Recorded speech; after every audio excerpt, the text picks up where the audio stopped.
இருக்கக்கூடியவன், உமை ஒரு பாகனாக இருக்கக்கூடியவன் சிவன்.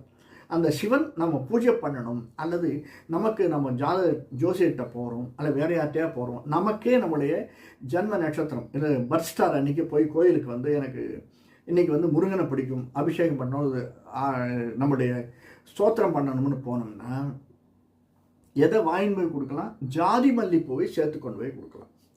சில பேர் சொல்லியிருப்பாங்க, நீங்கள் வந்து தாமரை பூவால் அர்ச்சனை பண்ணிட்டு வாங்க சார் அப்படின்னு. தாமரைப்பூவும் எடுத்துன்னு போங்க, கூட ஜாதி மல்லியும் வாங்கிட்டு போங்க. ஜாதி மல்லி சேர்த்து அர்ச்சனை பண்ணுவது மிக மிக ஏற்றம்.